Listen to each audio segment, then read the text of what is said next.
உங்க வீட்டு பிள்ளையா நினைச்சு எல்லாரும் என்னை மன்னிச்சிருங்க. 6 மாசமா நான் தேடி இருந்தேன் வர்றான். அண்ணன் வாக்கியம் அந்த வீச்சரவள சத்தம் இல்லாம குடுமா. ஆத்தி வந்துட்டானா? இவனதான் நானும் தேடிட்டு இருந்தேன். ஏ புள்ள பூச்சி வெட்டர்வா வெல்கம் எல்லாத்தையும் ரெடி பண்ணு. ஆளுகளை போற ஆயுதங்களை வர சொல்லு.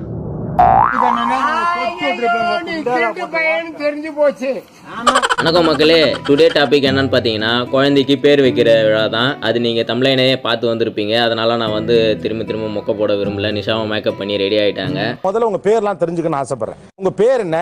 ஏன் உங்களுக்கு இந்த பேர் பிடிக்கல? என் பேர் நிம்மதி சார். பேரே நிம்மதியாமா? பேரே நிம்மதி. ஏமா நிம்மதின்னு ஒரு பேராமா?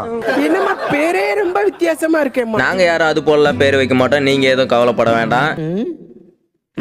சரி, ஓகே. இப்போ வந்து நிஷா வந்து மேக்கப் பண்ணட்டும், குழந்தையும் வந்து மேக்கப் பண்ணி முடிக்கட்டும். அதுக்குள்ளே நம்ம வந்து ஒரு சின்ன கேம் பிளே வந்து பார்த்துட்டு வந்துடலாம். என்னடா கேம் எதுன்னு சொல்லிட்டு கேட்டிங்கன்னா, பாயா கேலான்னு சொல்லிட்டு நம்ம இன்னும் சேனலில் வந்து நம்ம ரிவீல் பண்ணல இன்னும் குழந்தைய. இப்போ அதுக்கான ஒரு சின்ன கேம் பிளே தான் நான் உங்கள் கையில் வைக்க போகிறேன். ஓகேங்களா? சரி, ஓகே. இப்போ நம்ம வந்து கேமுக்குள்ளே போயிடலாம். இப்போ வந்து இது பாயா கேலான்னு சொல்லிட்டு யார் வந்து கரெக்டாக கண்டுபிடிக்கிறாங்கன்னு பார்க்கலாம். ஒரு 30 செகண்ட்ஸ் டைம் கொடுக்குறேன். Okay, time start now.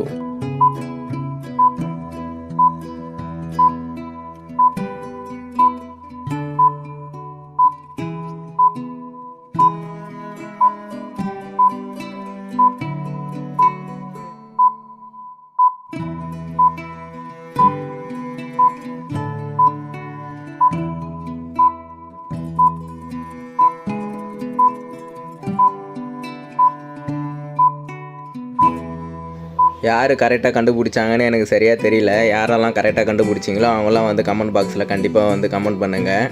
நீங்கள் வந்து பாயை வந்து கரெக்டாக சூஸ் பண்ணியிருந்தீங்கன்னா அதுதான் சரியான பதில். எங்களுக்கு பிறந்த குழந்தை வந்து பையன்தான். யாரெல்லாம் கரெக்டாக கெஸ் பண்ணீங்களோ அவங்களாம் மறக்காமல் கமெண்ட் பாக்ஸில் கமெண்ட் பண்ணி விட்டுட்டு போயிடுங்க. ஓகேவா? நான் நினைச்சா பண்ணலாம் சார்,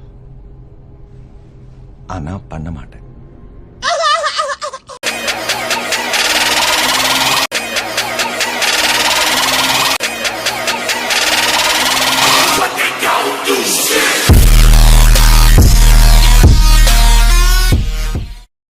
அடுத்தது வந்து மச்சான் வந்து ஊஞ்சல் கட்டிட்டு இருந்தான். இந்த ரஜினி முருகன் படத்தில் வர போல் வாழைப்பழத்தை பிடிச்சி வச்சுட்டு இருப்பாங்களே அது போல். ரொம்ப நேரம் டைட் ஆகலன்னு போட்டு வலின்னு வச்சுட்டு இருந்தான். குர்ரா நானாவது வலிக்கிறேன். நான் வேணா பிச்சு தரட்டா? என்னது வாழைப்பழத்தை பிக்கிறது ஊரை கூட்டி வர்றியா? ஏன் கேரளாவில் போய் 2 ஆணையை கூட்டு வாய? ஆளை பரு பேச உங்க வேலையை பாரியா? எங்கள் அக்கா இருந்துட்டு நீ வலிக்கிற மாடுலேஷனே சரியில்லையாடான்னு சொல்லிட்டே இருந்தாங்க. யோ, நீ பிக்கிற மாடலேஷன் சரியில்லை, இந்தா கத்தி எடுத்துக்க. என்னது கத்தியா? பழத்தை பிக்கிறதுக்கு கத்தி நீட்டுறியா? அவ்வளோதான், இனிமேல் யாரும் ஒன்றும் பண்ண தேவையில்ல. நல்லா டைட் ஆயிடுச்சு, நல்லா இருக்கு அப்படின்னு சொல்லிட்டு இருந்தான். டேய் குட்ரா நானாவது பண்ணுறேன் அப்படின்னு. மதுரைக்காரனு கையே கத்தி வரல பீச்சா. யார்கிட்ட கத்திய பிடிச்சி பேசுறேன்? ஏ பக்கத்துல அது அறுவாளையறா. நானே கரெக்டாக போட்டேன், இனிமேல் யாரும் ஒன்றும் பண்ணாதீங்க அப்படின்னு சொல்லிட்டு ஊஞ்சலை விட்டுட்டு தொலை போயிட்டான். அதுக்கப்புறம் கருவாட்டு குழம்புலாம் செஞ்சு படையல் போட்டு எல்லாம் ரெடி பண்ணிட்டு இருந்தாங்க. லெஃப்ட் சைட்ல இருக்காங்க இல்லையா, ஊதுவத்தி காமிச்சிட்டு, அவங்க தான் என்னோட மாமியார். தெய்வ பக்தி வந்து ரொம்ப அதிகம் அவங்களுக்கு. அப்படியே நம்ம லெஃப்ட் சைடு திரும்பணுமாண்ணா. இது யாரும் இல்ல, என்னோட ஒய்ஃப் தான். அதுக்கப்புறம் எங்க அம்மா எல்லாரும் வந்து சேர்ந்து குழந்தைய வந்து ரெடி பண்ணிட்டாங்க. அதுக்கப்புறம் என்னங்க, அவங்க ஊர் வாழ்க்கைப்படி இந்த கூடையில் வந்து வைக்கலாம் வச்சுட்டு அதுக்கப்புறம் இந்த பூ டெக்கரேஷன்ஸ்லாம் சைடில் பண்ணிட்டு இருந்தாங்க. இவங்க தான் என்னோடய மாமியார். நான் முன்னாடியே சொல்லியிருப்பேன். நான் உங்களுக்கு வந்து தெரியணுன்றதுக்காக தான் என்னோடய மாமியார்னு சொல்கிறேன். நான் வந்து அக்கான்னு தான் கூப்பிடுவேன். எனக்கு அக்கா முறை தான். நீங்கள் வந்து கூட பிறந்த அக்கான்னு சொல்லிட்டு நினச்சிட்டு போகிறீங்கன்றதுக்காக தான் என்னோடய மாமியார்னு அப்படின்னு சொல்லிட்டு இருக்கேன். அப்புறம் கூடைகள்லாம் பூவெல்லாம் வச்சு முடிச்சுட்டு அதுக்கப்புறம் குழந்தைய எடுத்துகிட்டு போயிட்டு கூடையில் வந்து வைக்கணும். 2 பேர் பிடிச்சி வைக்கக்கூடாது அப்படின்னு சொன்னாங்க. சரி ஓகேன்ட்டு நான் நிஷா கையிலேயே கொடுத்துட்டேன், நீயே வைப்பா அப்படின்னு சொல்லிட்டு நானும் வந்து ரெடியாக போயிட்டு அந்த பக்கம் போய் நின்றுட்டேன். ஏன்னா இப்போ வந்து சாமி கும்பிட்டுட்டு எங்களுக்கு வந்து அந்த இதுவெல்லாம் காமிப்பாங்க, கற்பூரம் இதெல்லாம் காமிச்சதுக்கப்புறம் தான் நாங்கள் வந்து கூடையில் எடுத்துகிட்டு போய் வைக்கணும் அப்படின்னு சொன்னாங்க. எங்கள் மாமா, எங்கள் ரிலேஷன்ஸ், எங்கள் ரத்த சொந்தம் மட்டும் தான் வந்தாங்க. நாங்கள் நிறைய பேருக்கு வெளியில் யாருக்கும் சொல்லலை. எங்களோட ஃபேமிலிக்குள்ளேயே நாங்களே வந்து சிம்பிளாக வந்து கொண்டாடிட்டோம். ஏன்னா வெளியிலாம் நிறைய பேருக்கு எதுவும் சொல்ல, ஏன்னா அப்புறம் எனக்கு சொல்ல உனக்கு சொல்லன்னு சொல்லிட்டு நிறைய பேர் சொல்லுவாங்கன்ட்டு. அதனால் வந்து யாருக்குமே அதிகமாக சொல்ல, எங்களோட ரிலேஷன்ஸுக்கு மட்டும் நாங்கள் சொல்லிவிட்டு நாங்கள் வீட்டில் சிம்பிளாக கொண்டாடிட்டோம். இப்போ தான் நிஷா வந்து குழந்தைய எடுத்துகிட்டு போயிட்டு கூடையில் வைக்கிறாங்க. அதுவும் கூட அது வந்து அடியில் வந்து வைக்கோல் வச்சுருந்தாங்க. அதனால் வந்து கொஞ்சம் குழந்தை வந்து அன்கம்ஃபர்டபுளாக இருக்குதுன்னு நினைக்கிறேன். அதனால் வந்து குழந்தை ஒரு ஸ்டெடியாக படுக்க முடியல. அதனால் லைட்டாக சைடில் அழுத்தி விட்டுட்டு இருந்தோம். அதுக்கப்புறம் வந்து பெயர் வைக்கிற டைம் வந்துச்சு. ஃபஸ்ட்டு வந்து என்னோடய குலதெய்வத்தோட பெயரை வந்து சொல்லணும் அப்படின்னு சொன்னாங்க. அதனால் என்னோடய குலதெய்வ பெயர் வந்து ஃபஸ்ட்டு நான் சொல்லிட்டேன் 3 தடவை. அதுக்கப்புறம் குலதெய்வ பெயர் சொல்லிட்ட உடனே சக்கரை தண்ணி வந்து லைட்டாக வந்து வாயில் வைக்கணும் அப்படின்னு சொன்னாங்க. அது வந்து வழக்கம் போல் வைப்பாங்க, அது எல்லாருக்குமே, அது உங்களுக்கே தெரியும். அதோட தண்ணி வச்சுட்டு அதுக்கப்புறம் நிஷா வந்து சொல்ல சொன்னாங்க. அடுத்தது வந்து நிஷா வந்து குலதெய்வ பேர் வந்து சொன்னாங்க. ஏன்னா வந்து ஃபஸ்ட்டு வந்து குலதெய்வ பேர் தான் எல்லாருக்குமே வைக்கணும். அதுக்கப்புறம் தான் ஜாதகத்தில் என்ன பேர் வருதோ அந்த பேரை வந்து வைப்பாங்க. டேய் வளன்னு இழுக்காமல் பேர் என்னடா வைக்க போகிறீங்க, அந்த பேரை சொல்லுடான்னு சொல்லிட்டு நீங்கள் கேட்குற மைண்ட் வாய்ஸ் எனக்கு புரியுது. அந்த பேரை வந்து சொல்ல வேண்டிய நேரம் வந்து ரொம்ப கிட்ட வந்துடுச்சு. ஏன்னா வந்து இப்போ என்னோடய அக்கா, என்னோடய மாமா எல்லாருமே வந்து பேர் வச்சிட்ருக்காங்க, அதுவும் குலதெய்வ பேர். டேய் மறுபடியும் முதலேருந்து வராதடான்னு சொல்லாதீங்க, எனக்கு தெரியுது நீங்கள் சொல்கிறது.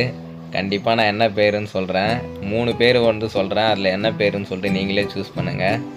சஷ்வித், சஷ்வந்த், அப்புறம் சத்விக். இந்த 3 பேரில் நான் எந்த பேர் சூஸ் பண்ணியிருப்பேன்னு சொல்லிட்டு நீங்களே கெஸ் பண்ணுங்கள். நானே வந்து சொல்லுவேன், அதுக்குள்ளே நீங்களே கெஸ் பண்ணுறேங்க. இன்னும் 3 செகண்ட்ஸ் இருக்குது. இப்போ நான் சொல்லுவேன் என்ன பேருன்னு கேளுங்க. சஷ்வித், சஷ்வித், சஷ்வித்.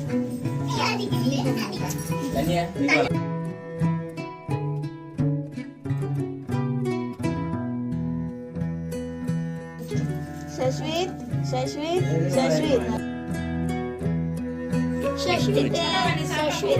சஷ்வித், சஷ்வித், சஷ்வித். சஷ்வித், சஷ்வித், சஷ்வித். கிட்ட போய் சொல்லுமா மேடம், என்ன தொலாந்து சஷ்வித், சஷ்வித், சஷ்வித் வேற. அவங்க அப்படியே கேட்டு போது நீ சொல்லலாம். சொல்லுமா தாங்க. பாப்பா சஷ்வித், சஷ்வித், சஷ்வித்.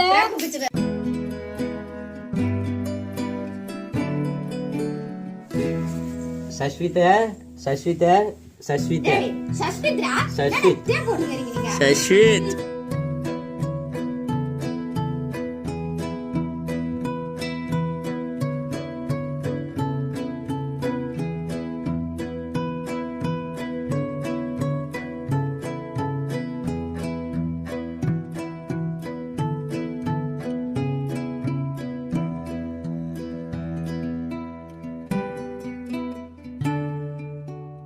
எல்லாரும் வந்து இந்த வீடியோ ஃபுல்லாக பார்த்து நல்லா என்ஜாய் பண்ணியிருப்பீங்கன்னு நினைக்கிறேன்.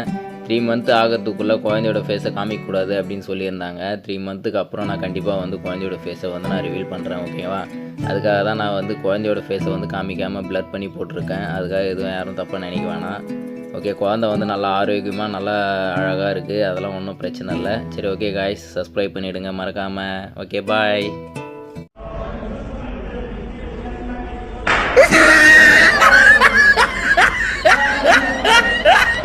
கையில நல்லா வருது, சொல்ல முடியல.